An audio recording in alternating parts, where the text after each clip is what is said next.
మంచు విష్ణు, మోహన్ బాబు, ప్రభాస్, అక్షయ్ కుమార్, మోహన్ లాల్ అభిమానులు ఎప్పుడెప్పుడా అని ఎదురు చూస్తున్న పాన్ ఇండియా మూవీ కన్నప్ప ఈ రోజు థియేటర్స్ లో అడుగుపెట్టింది. మరి మూవీ ఎలా ఉందో ఇప్పుడు చూద్దాం. కథ ఏంటంటే, తిన్నడు అడవిలో నివసించే ఒక తెగకి చెందిన వ్యక్తి చిన్నతనం నుంచి దేవుడు లేడనే నమ్మకాన్ని పెంచుకుంటాడు. మహాదేవ శాస్త్రి స్వర్ణముఖి నదీ తీరంలో ఎవరికీ తెలియని ఒక రహస్య ప్రదేశంలో వాయులింగాన్ని పూజిస్తూ ఉంటాడు. వాయులింగాన్ని దక్కించుకోవాలని కాలముఖ తన వేలాది మంది సైన్యంతో ప్రయత్నిస్తాడు. వాళ్ళ ప్రయత్నాన్ని తిన్నడు తిప్పికొడతాడు.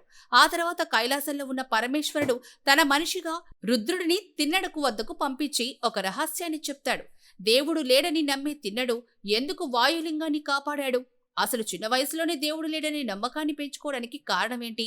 తిన్నడు వద్దకి పరమేశ్వరుడు రుద్రని ఎందుకు పంపించాడు? అసలు రుద్ర ఏం చేశాడు?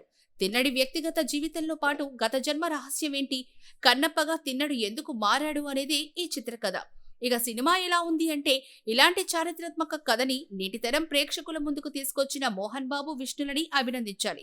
సినిమా చూస్తున్నంతసేపు శ్రీకాళహస్తీశ్వరుడి పరమ భక్తుడైన కన్నప్ప చరిత్రని ఆయన తిరుగుతున్న కాలంలోకి వెళ్లి చూస్తున్నట్టుగా అనిపించింది. ఫస్ట్ హాఫ్ లో తిన్నడు చిన్నతనంతో పాటు దేవుడు లేడని బలంగా వాదించడంలో వచ్చిన సీన్స్ అన్ని చాలా బాగొచ్చాయి. ఇష్టపడిన ప్రేయసి నెమలితో వచ్చే లవ్ సీన్స్, గూడెం ప్రజలకి ఆపదొస్తే వేరే గూడెం వాళ్ళని కూడా కలుపుకొని ఎంతవరకైనా పోరాడే తత్వంతో సినిమాపై ఆసక్తి పెరిగింది. తండ్రికి తిన్నడుకి మధ్య వచ్చే సీన్స్ ఆకట్టుకున్నాయి. ముఖ్యంగా ఇంటర్వెల్ సమయానికి ముందు దేవుడు లేడని తిన్నడు పెద్ద గొడవ చేయడం, దీంతో తిన్నడుని తండ్రి గూడ నుంచి పంపించేయడంతో సినిమాపై ఆసక్తి మరింత పెరిగింది.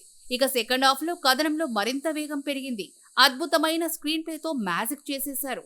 రుద్రగా ప్రభాస్ ఎంట్రీ ఇవ్వడంతో సినిమా రూపురేఖలే మారిపోయాయి. కన్నప్పకి అదనపు బలాన్ని ఇచ్చాయి. రుద్ర క్యారెక్టర్ ఉన్నంతసేపు గూస్ బంప్స్ వచ్చేసాయి. మహాదేవ శాస్త్రి సీన్స్ కూడా సినిమాకి మంచి హెల్ప్ అవడంతో పాటు ఆ పాత్ర యొక్క ఔన్నత్యం బాగుంది. యుద్ధానికి సంబంధించి వచ్చిన యాక్షన్ సన్నివేశాలు మాత్రం ఇంకాస్త బాగా తెరకెక్కించాల్సిందే. శ్రీకాళహస్తీశ్వరుడిపై తిన్నడు భక్తి పెంచుకున్న తర్వాత తన భక్తికి సంబంధించి కొన్ని సీన్స్ ని కూడా చూపించాల్సింది. వెంటనే క్లైమాక్స్ కి వచ్చేశారు. క్లైమాక్స్ మాత్రం ప్రతి ఒక్కరిని కంటతడి పెట్టిస్తుంది.